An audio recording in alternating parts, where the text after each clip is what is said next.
Live.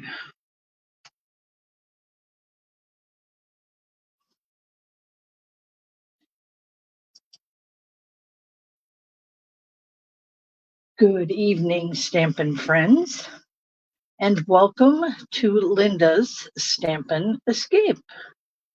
How is everyone this evening? Hope everybody is doing well. We are live.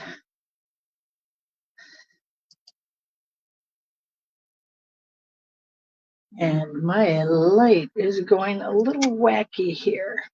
Oh, no. Okay, not my lights. Okay, Barb is here. Hello, Barb. Just waiting for that camera or phone to get a little better. Nicole is here and Vicki has joined us. Welcome, ladies. As you can see, I have my Christmas in July party out. Candy has joined us. Welcome. This is Wednesday, July 24th. So it is the 24th of July, which is exactly 5 months before Christmas. And we will be making 8 Christmas cards, holiday cards, whatever you want to call them. And generally, it will be from 4 different stamp sets so that you can see samples, more than one sample from each one. Plus, there will be display boards. So I hope you can join us. So on with that, I'm going to move this over here. Just want to send out a little reminder that the month of July is bonus days. So when you spend $50 or more before shipping and taxes, you earn a $5 coupon. And this is for every 50 you spend to cash in August. So that's really cool. And what's nice about this is it coincides with my loyalty program. So for every 50 you spend, I fill a heart.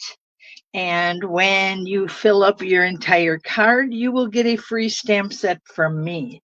So check your emails because some of you have gotten your cards already. I've emailed you the fact that you have filled up one or more. And the rest of you, I will be catching up in the next couple days and give you the status on how many points you have earned so far this year. This is a year-long program, and some of you are doing very well already. So those are my announcements for tonight. If you have any questions about any of that, just send me a message or whatever. If you'd like to join in on the class, again, you can give me a call or you can message me. We will have lots of fun. It's going to be Christmas cookies and hot chocolate bar and all sorts of fun stuff. And don't worry, because the hall is air conditioned. So we don't have to worry about being too hot. Tonight, I want to share with you In the Groove again.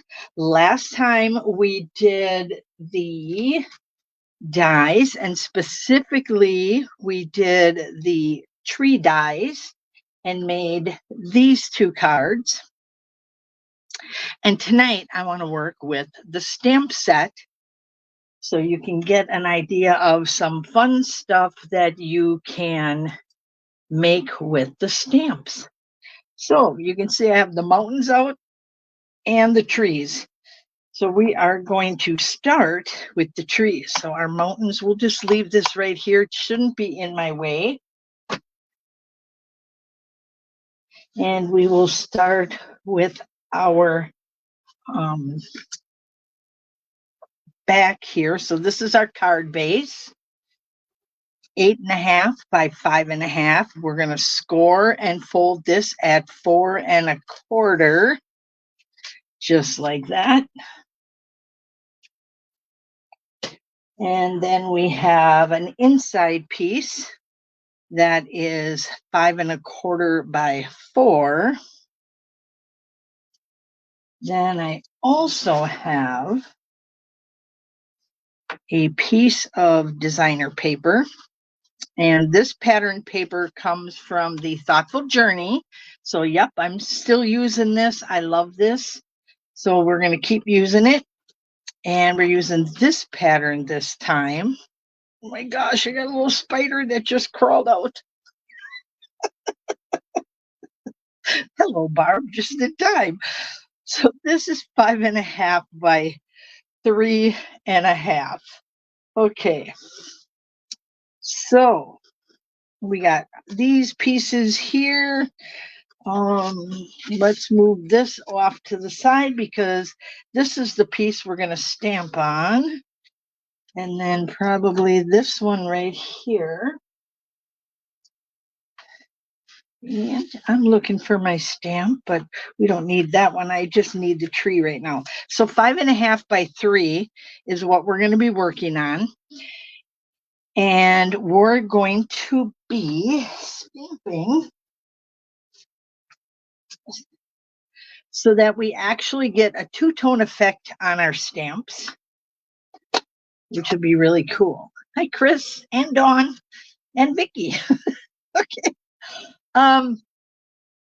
So with this, I just want to tell you that to me, this little tree goes straight up and down, but that big tree kind of, I don't know, the breeze must be blowing that way because it's like tipping to the left a little bit. So I'm going to try to compensate because I noticed when I stamped them all in a row, it kind of threw me off balance. So just to let you know, and that might not bother you, but it was kind of weird for me.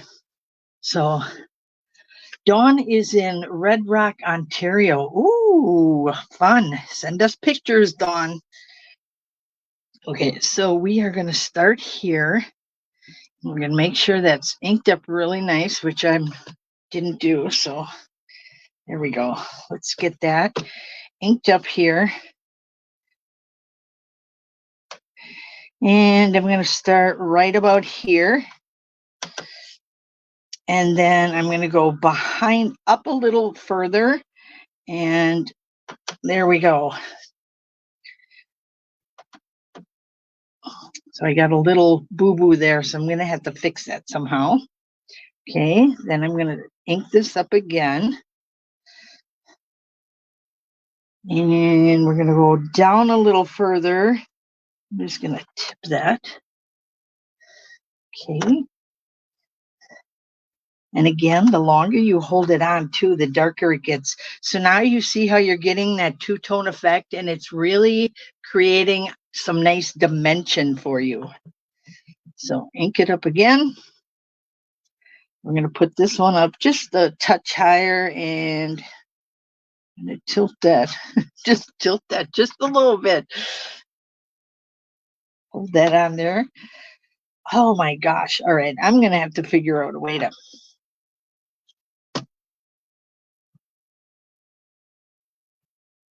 And that's why God created two sides of the paper. Now I got to not push so hard because I think that's what I'm doing. Let's start over. There we go. Not so hard. I don't have to press that hard.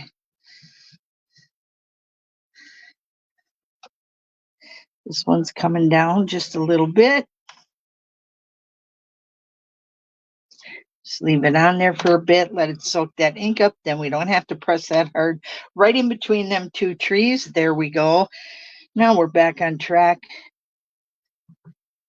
And we're getting that beautiful layered look. So I'm going to come right about here again. Jane said, why are you stamping on the notebook? Because when I stamp off, I don't want to, whoops, and I didn't want to do that. I don't want to get it on my pretty paper. That's the only reason, because my paper is actually a pad as well, but this way I can stamp off and I don't get my paper all messy. So just a simple little reason there. Okay, we're going to put one more, and he's going to go up here, and he's going to go off to the side just a bit. So you see how he's off? But because I went off the paper, this was not stamped. So here I have to get that cleaned off, ink it back up, and now I have to stamp off. That's why the pad's there. And then we're going to stamp that again. So it probably would have been hidden in the trees, but I didn't want to take any chances. And I kept my darker ones closer. And then if you want, you can even go back and layer some more, make them look even further away, go above your paper. It's quite interesting and fun, isn't it? And then this one we can bring down here. Want to make sure I'm on there far enough. Kind of edge that card. There we go. Now we got our nice dark ones in the front, and we got a trail of forest going behind us. Now I can move that out of the way. I might need this for my greeting.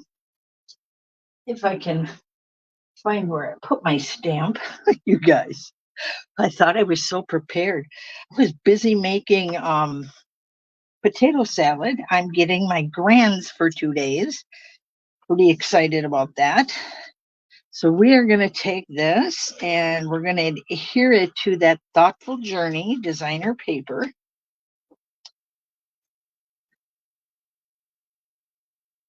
Just stick that right on there. It's going out to the edge. And all that's doing is bringing in some of that pretty color. So this is the back of one of their designs. Get this nice and straight here. There we go. So you can see that design there. And I stamped the inside just like I did my other one. So there is the inside measurements.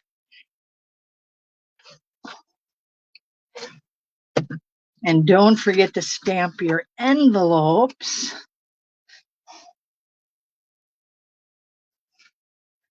You know what?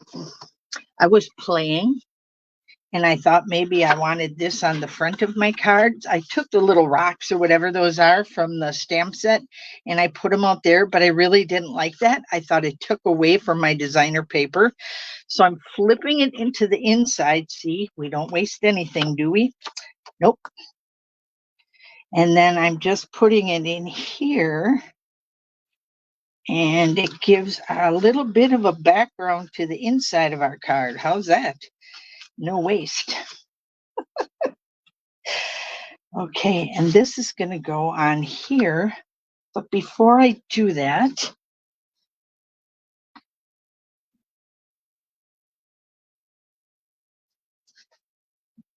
I want to get a little... My twine was sitting over there because guess what? When I brought it upstairs, it fell and it rolled all the way across the living room. That was fun. Okay, and let's get our little thing in here for our greeting.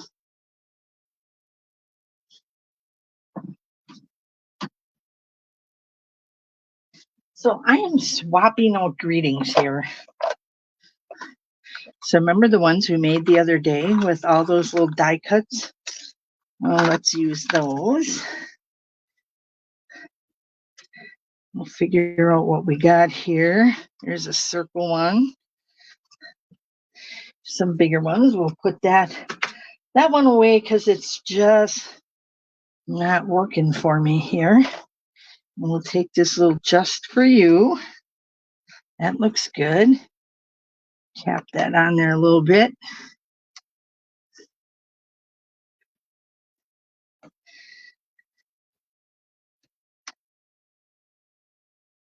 Ooh, perfect. Okay, so this is the exact reason why I made all these up. So just in case you need one, there it is.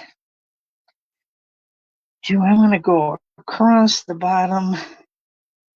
I really don't. I think I'm just going to Grab my Stampin' Seal Plus because that's nice and sticky. Oopsie. We're going to do our little twisty guy here. Wrap it around my finger twice. Make sure my ends are out. I'm going to give that a little twist.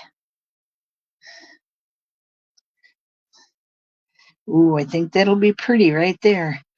Let's get some dimensionals.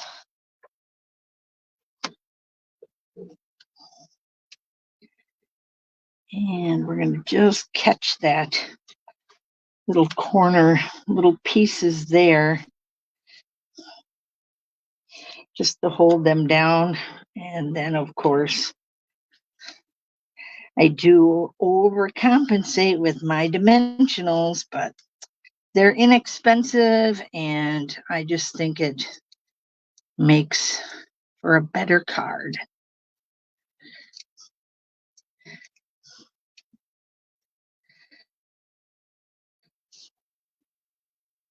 We will put this just up in the trees, but straight. How's that? And this comes from the Baker's Twine Essentials pack. And there is 4 different colors in there. Or is it 5? There's quite a few, so it's all the naturals. And we'll leave this right here. And now we can put our card front on. So quick and easy. Again, I am loving that Thoughtful Journey. That's 6x6 paper.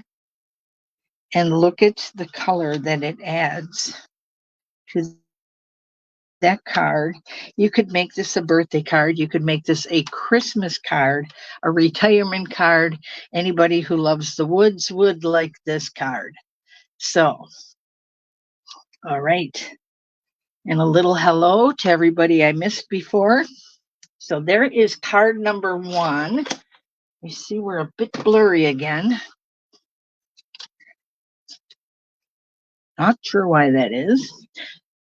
Now I want to show you something really special with this. So again, Thoughtful Journey. We are going to take Memento ink, and we are going to take our mountain. And I'm going to ink this up really, really good. Get it nice and thick. If you have the Stamparatus, you can use that, and you can stamp this baby more than once. I'm going to set this here because we're going to put our mountains on the 6x6 piece, and then we're going to cut it down to 4.5 by 3.25. Okay, now I keep mine upside down so that ink stays to the top. And then I am going to bring this right down into that rust color. And I'm going to hold this on really nice. Let that ink soak into your paper.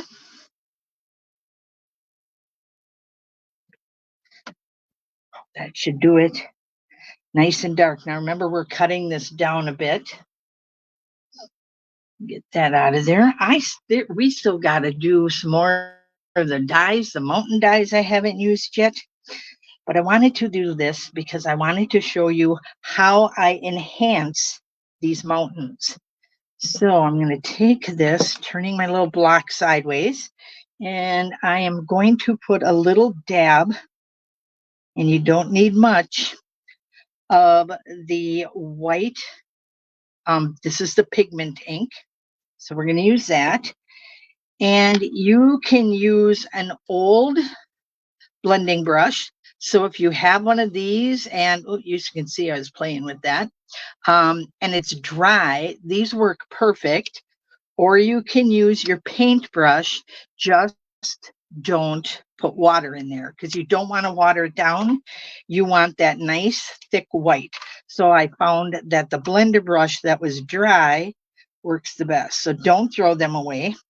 And now what we're going to do is just tap this white into that mountain.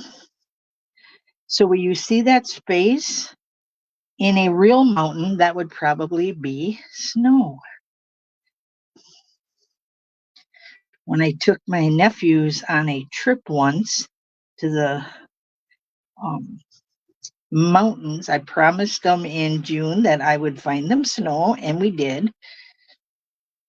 In fact, it had snowed 2 weeks before we left.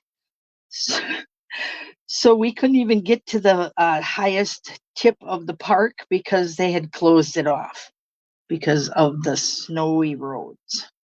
Crazy. It was June.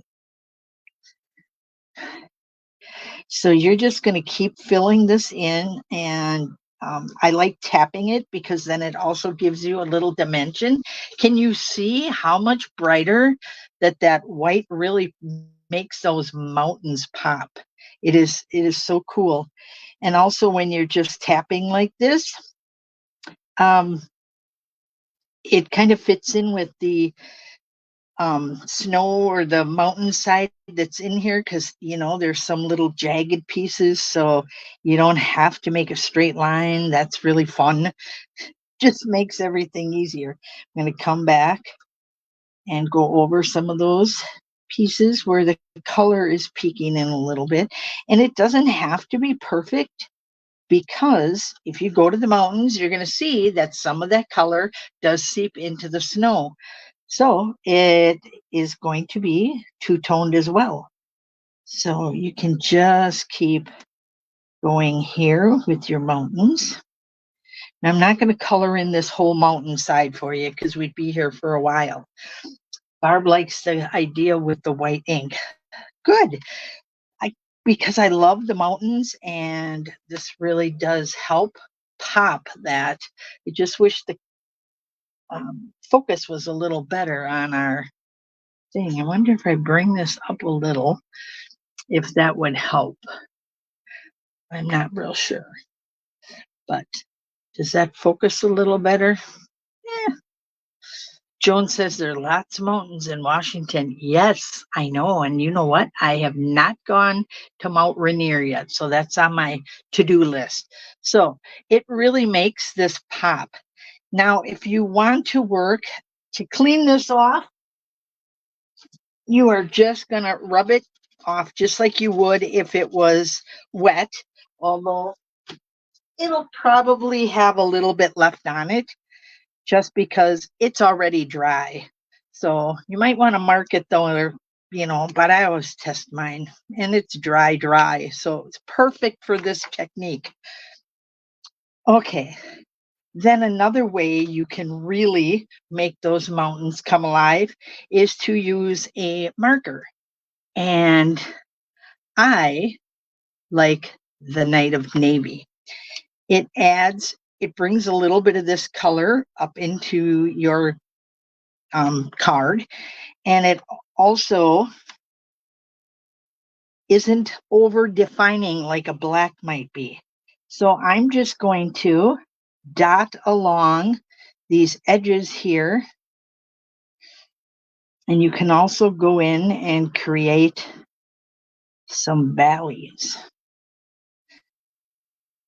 So as we make the white whiter, or the spaces, we're going to highlight the tips of those mountains. And again, I'm just dotting. And you can add even over here, like you can go in and not do the edges, but do the center, and then it's going to make it look